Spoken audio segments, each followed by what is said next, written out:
Good morning. State of emergency. Widespread flooding in parts of the South. Blamed for at least 6 deaths, including a 2-year-old boy swept from his father's arms. Up to 20 inches of rain already, and this morning more storms are on the way. High stakes. President Obama set to address world leaders at the United Nations for the first time.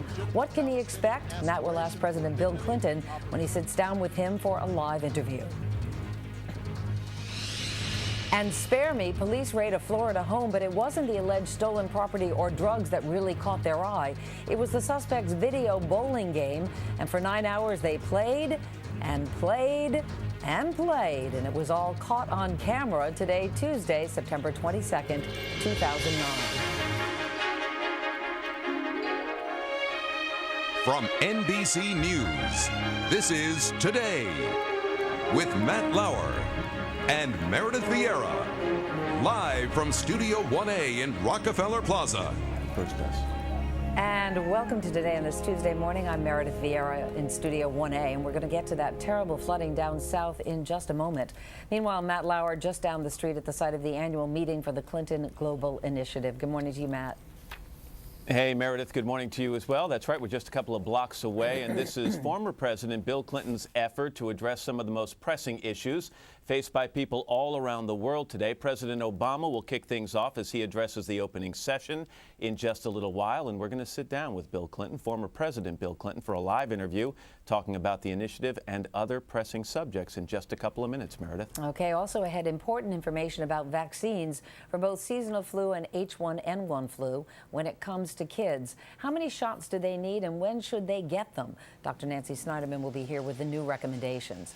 And later, a remarkable reunion in Maine. 2 co-workers discovered that they are actually each other's long-lost brother, and that news helped them find a long-lost sister as well, and they are all here for an exclusive live interview. But we're going to begin with that widespread flooding in parts of the South. NBC's Ron Mott is in Powder Springs, Georgia. Ron, good morning to you. Meredith, good morning to you. The death toll here has risen with the water. As you mentioned, 6 dead so far, including, sadly, that 2-year-old toddler. A number of people remain missing. This as forecasters are calling for even more rain for the rest of the week.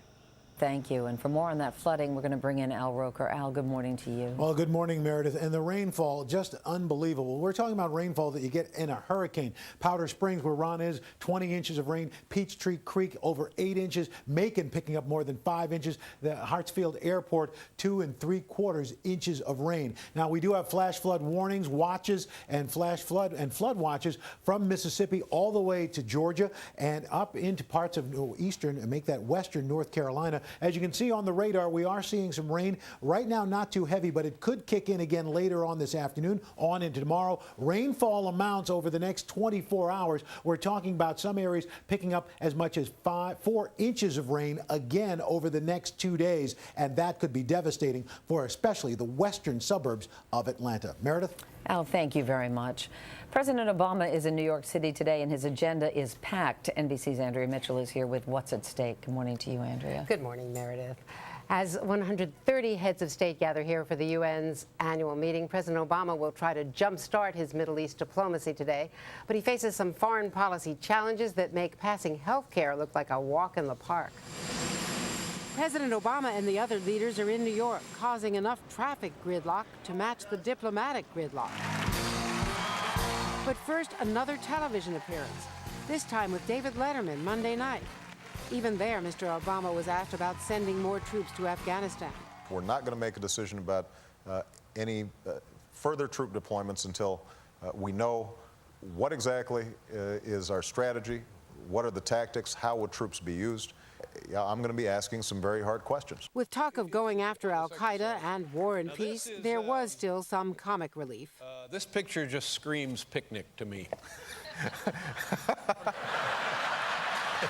We're having a wonderful time. There won't be many laughs today when Mr. Obama brings together 2 adversaries, Israel's Prime Minister Benjamin Netanyahu and Palestinian leader Mahmoud Abbas, their first joint meeting since Netanyahu took office. Israel is refusing to stop expanding settlements in Palestinian areas, despite pressure from Mr. Obama, starting with his Cairo speech last June. And America will not turn our backs on the legitimate Palestinian aspiration for dignity, opportunity, and a state of their own.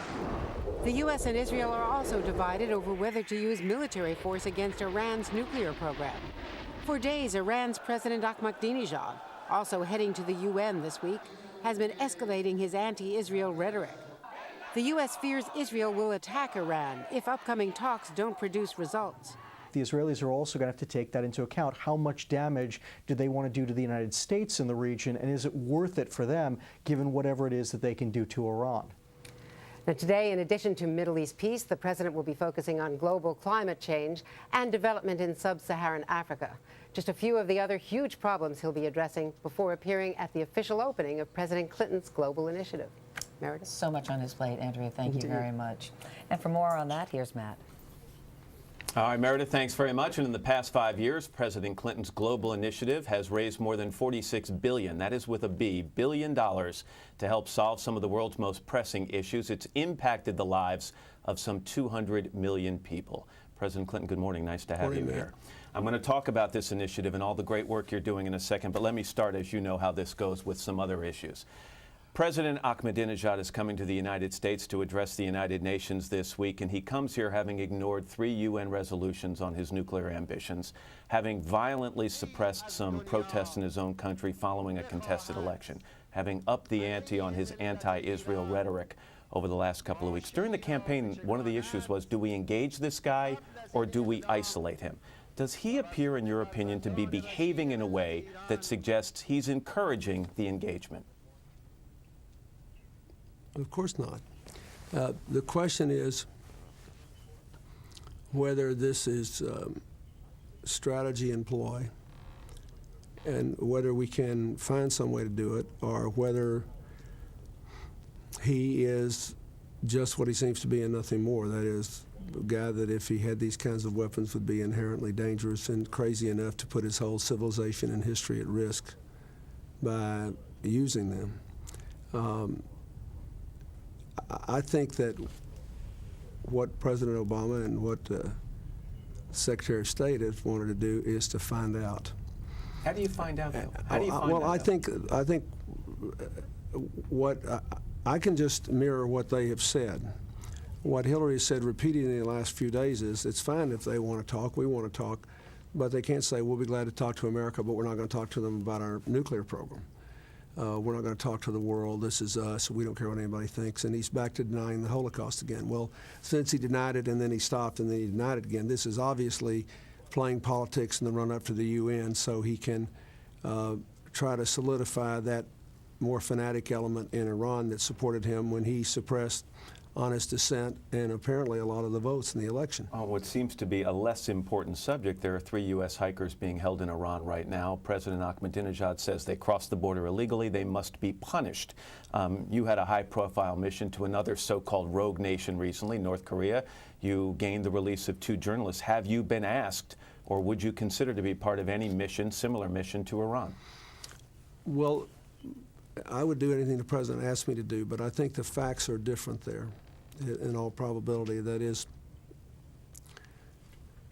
based on what the president has said, you know, I have declined to go one word beyond what the president or the Secretary of State or our envoy, Ambassador Bosworth, have said about this, because the ball is now back in their court, and they have to decide where to go going forward.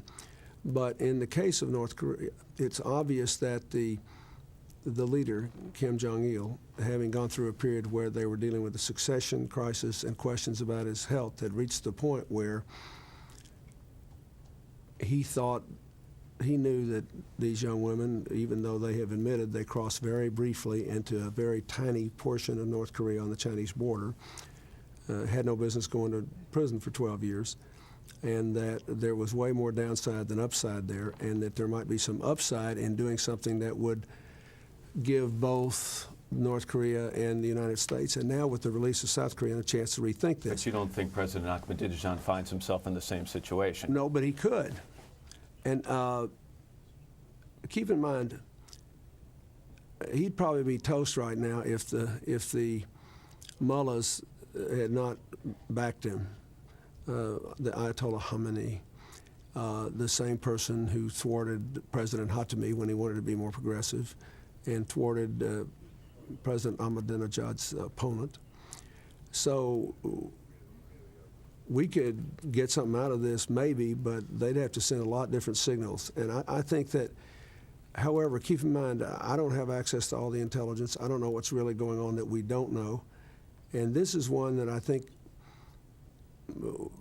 if you just look at what Hillary said in the last few days, and as well as the consistent position of not just the president, but the whole national security apparatus, I think we got to trust him right now, because it's for reasons that no one can clearly understand.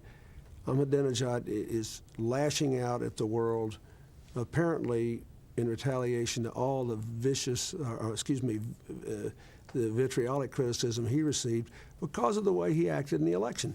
So it could be that he's just playing his political cards at home. We just have to let them sort it out right now. On Afghanistan, General Stanley McChrystal has said that if we don't get more troops in there, this is not going well. We can't increase security there without more troops. If we don't have those extra troops, the outcome there might be failure as opposed to victory. President Obama has said he wants to assess his options. He wants to give some thought to this. Is there any way, in your opinion, that he can ignore the advice of his top military commander in that theater? Well, let me answer you in this way. The surge worked in Iraq, and our guys did a fabulous job, the men and women we sent there. But if you talk to General Petraeus, or anybody who was involved in it, they will tell you that it also worked because the Iraqi Sunni in Anbar, let's say, fought with them side by side, were willing to risk their lives because they were sick and tired of the al-Qaeda in Iraq, and all the killing they did and the irresponsible behavior they had. In other words, we had somebody to help. If you go back and look at Vietnam, the real lesson is not that we didn't try hard enough, but we didn't spill enough blood there. God knows we did. It is that in the end, the local Vietnamese either didn't oppose the Viet Cong and their North Vietnamese sponsors, or they didn't oppose them enough because they didn't think that the South Vietnamese government that we were backing held out enough hope for them to risk their lives. Are you leading me to say that the Afghani people have not reached the point yet where they're willing to stand up and insist that the Taliban be gone? Not quite, but what I'm saying is I think they're teetering there, and I think what the president may want to do, I mean, this is up to him. We have to take him at his word. You heard what he said. He wanted to ask a lot of questions about this. But I also believe that while asking questions, he may want to see how this election controversy is resolved. Let them come with the final count. A lot of these votes have been questioned. Maybe the resolution would be to have both the top two candidates in some configuration in the Afghani government going forward. Maybe if that happens, you get a lot more local people willing to back them.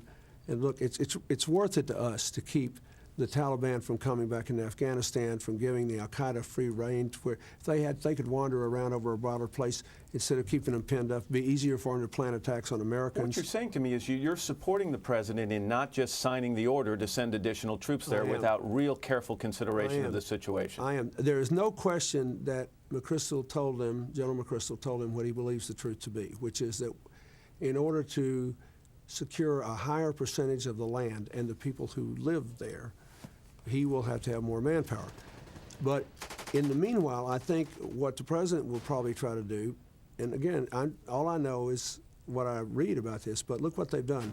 They've way up the CIA's activity there, including paramilitary and intelligence, and working with local leaders. They can redeploy and maybe even reconfigure the present number of troops that are there. And I think the president is prudent in wanting to take a little time just to see how this, the political situation levels out. Because you can help someone fight a battle, but you can't fight their battles for them. In the end, they have to fight with you. That's what I think the president is saying. McChrystal knows, however, to give credit to him, what it takes for success in counterinsurgency. So it's not that he's wrong.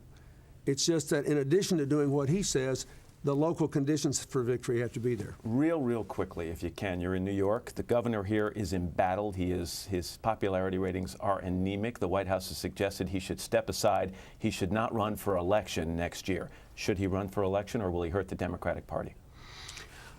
I think, first of all, the election's next year, and he's not in good shape now. But I will say this about David Paterson. He is a good man.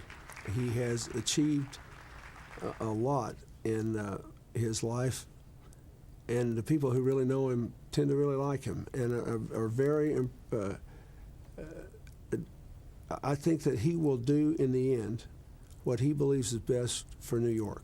And I think we should trust him to do that. I trust him to do that. And I believe that if he thinks he's got a reasonable chance to win, I think he'll probably run. If he thinks that the chances are 1 in 10 or worse, I think he probably won't. But that's up to, I think he'll decide and he'll make a good decision. And finally, your global initiative, you're focusing on investing in the success of women and girls this time, and you're dealing with a difficult economy. Can you have the impact you've had in past years? I think so. It's very interesting. We have as many paying members. We have 30 more commitments this year going into the meeting than we had last year. We've raised more money this year in healthcare and education than we did last year, and almost as much in economic empowerment. The only place where the money's down is in the expensive energy projects, because the demand for new energy is not as great and the capital available is not as great. But if you look at what we're focused on, women and girls and trying to fight human trafficking, let's just take that. The one proven strategy in every culture across all religious and ethnic and racial differences that has worked to lift incomes and to reduce soaring birth rates in very poor places is putting all the girls of the world in school and giving all the young women in the country access to the labor market. So we're going to talk about that. We're also going to talk about what can be done to stop something that sadly has increased in this bad economy, which is trafficking, mostly in young women, but also in young boys, and selling them into bondage, into slavery. And I want to say, first of all, congratulations on what you've accomplished over the last several years, and good luck again with the initiative this year. Thank you, Matt. President Clinton, it's a pleasure to have you here. Let's go back to the studio, Studio 1A. Ann Curry's got to check out all the news headlines. Ann, good morning to you. I do. Good morning to you, Matt. Good morning, everybody. Also in the news this morning, just a day before he speaks at the UN here in New York City, today Iran's President Mahmoud Ahmadinejad said his military will cut off the hands of anyone who tries to attack his country. He made the remark at a military parade after Israel said all options are on the table to stop Iran's nuclear program.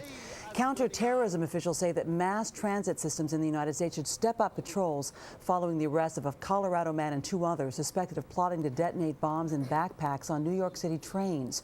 Officials are still looking for others who may have been involved. Today, the House considers extending unemployment benefits by 13 weeks for people in states with jobless rates of at least 8.5% and whose benefits are running out at the end of this month, and the measure is expected to pass. Overseas markets are mostly higher this morning. On Wall Street, CNBC's Melissa Lee is at the New York Stock Exchange. Hey, Melissa, there is some news about insurance giant AIG. Yes, there is, Ann, and that would be the insurer that you and I effectively own as taxpayers. Remember, just a year ago, the insurer was teetering on the brink of collapse until a massive government bailout. Well, the Government Accountability Office reporting that AIG is in fact showing signs of stabilizing. There's also talk that the government may ease the terms of its bailout package, and that sent the shares soaring 21%. And Ann, as taxpayers, that is certainly good news to see the stock move higher. Well, thanks for that, Melissa Lee. Thank you. Autumn arrives this afternoon, but on Monday, the last full day of summer, it looked like winter in parts of Colorado. Several inches of snow fell outside Denver. Look at that. And officials in Polk County, Florida, have launched an investigation following a 9-hour drug raid at a suspect's home. A security camera inside the home caught some of the officers bowling for hours using the suspect's Nintendo Wii. The sheriff calls it embarrassing. Maybe bowling is just right up their alley. It is now 7:20. Oh. Let's go back to Meredith and Al. That goes to Rope. Rope gave me that idea. When it goes downhill, they blame. They give you. No. It was a good one. I thought it was a good one. Clever. I always tell you when I give credit. It was very clever. Next time, spare us. Man. I'm going to strike you. No. Oh, jeez. I'm not even participating. Thank you very much. Weather down south, miserable. That's right. What about other parts of the country? Well, we've got some rough weather in Texas as well. As we check it out, we do have, again, some flooding possible in extreme southern Texas. The good news is they do have drought situation there, and this will help. The bad news, of course, if too much falls too quickly, that could be a problem. The good news is, though, it is starting to die down. We do look for up to 1 to 3 inches of rain from Brownsville up to Corpus Christi and on one as far north as Houston. That's what's going on around the country. Here's what's happening in your neck of the woods. Latest weather, Meredith. Al, thank you very much. And coming up is the man accused of holding J.C. Dugard captive for 18 years, responsible for at least 2 other unsolved kidnappings. New details on Philip Garrido's possible connection to those crimes. But first, this is Today on NBC.